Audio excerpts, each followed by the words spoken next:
Cadw Traddodiadau ei Milltir Sgwâr. Rydym yn cyfeirio yn aml at berson ei Milltir Sgwâr, a dyna yn gwmws yw Eleri Lewis, aelod o Glwb Gwawr y Gwenoliaid yn Llanarth, Ceredigion. Rwyf yn adnabod Eleri ers blynyddoedd, gyda chaeau fferm ffosfald ei chartref yn ffinio a chaeau fferm fy nghartref i. Roeddwn wedi mynd i dynnu lluniau o Eleri a'r meibion gyda'r oen swci ar gyfer yr erthygl yma. Heb ystyried bod hynny ar yr union ddyddiad pryd collodd ei thad Daniel 2 flynedd yn ôl. Ers hynny, mae Eleri a'r meibion Ben a Sam wedi gorfod cymryd gofal y fferm sydd yn help mawr i Mary ei mam. Tybiaf, y bydd llawer ohonoch yn adnabod wyneb Eleri gan ei bod wedi ymddangos ar raglenni 4 wal a dan do gyda Aled Samuel. Oherwydd iddi drawsnewid hen ffermdy a oedd yn adfail ar dir ei chartref. Esiampl wych o di hir Cymreig. Ond cyn edrych ar hynny, dewch i fi gael rhannu ambell i ffaith amdani. Ar ôl gorffen lefel A yn Ysgol Gyfun Abereiron, mwyn astudio celfa gwynio yn benodol, fe wnaeth Eleri gwrs sylfaen yng Ngholeg y Drindod Caerfyrddin, cyn symud i'r Brifysgol yn Birmingham i astudio cynllunio mewnol.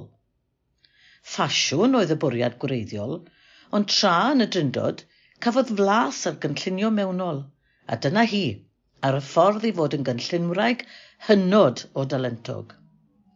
Ar ôl graddio, bu'n gweithio yn adran rhwymo'r Llyfrgell Genedlaethol am gyfnod, cyn penderfynu mynd i deithio i Zeland Newydd. Bu yno am bron i 2 flynedd yn gweithio fel cynllunwraig yn gwisgo ffenestri amryw o siopau. Ond yr hiraeth yn illodd yn y diwedd, ac am adre y daeth a sefydlu busnes ei hunan yn cynllunio a chreu cardiau amrywiol. Roedd byw gartref yn gret, ond roedd wir angen lle bach i alw yn gartref personol, a dyna ddechrau ar draws newid yr hen fwthyn tŷ fferm, tŷ hir traddodiadol. Dyma oedd lleoliad a'r gweithdy ar gyfer cardiau cain. Ac yma heb amheuaeth y dechreuodd ei steil unigrw ddod i'r golwg. Priodi wedyn, a chael 2 fab. A chyda'r bwthyn yn rhy fach, dyna ddechrau ar yr ail brosiect o draws newid yr adeiladau allanol a oedd yn rhan o'r bwthyn tŷ hir. Daeth hyn yn gartref newydd i'r teulu ac yn wagle perffaith i greu gweithdy ynddo.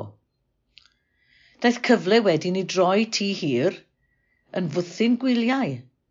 Roedd mam Eleri eisoes wedi gwneud hynny gyda'r bwthyn bach ar glos y fferm yn ffosfald, a hynny yn sgil poblogrwydd bythynod gwyliau ffermdy yn yr 80au. Erbyn hyn, mae Eleri wedi sefydlu cwmni Sea & Slate yn gweithio gyda phartner busnes. Cwmni sydd yn arbenigo mewn bythynod gwyliau unigryw yng Nghymru. Eleri sydd yn rheoli'r bwcio, tra bod y partner busnes yn gofalu am y marchnata. Swydd mae Eleri yn ei gwneud o'i chartref gan fod y cyfan yn hygyrch iddi trwy'r we, ac wrth edrych ar yr olygfa allan o ffenestr y swyddfa, pwy fyddai yn amau hynny.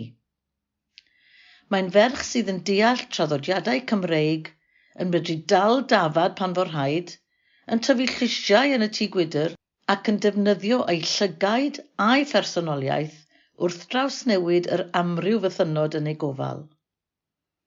Mae hefyd yn aelod brwd o Glwb Gwawr y Gwenoliaid, wedi ymuno â'i chwaer Meriel gan nad oedd clwb lleol ar gael. Mae Eleri yn hoff iawn o gymdeithasu gyda'r aelodau eraill, a hynny trwy gyfrwng y Gymraeg. Mae wedi bod yn bleser rhannu ei stori gyda chi.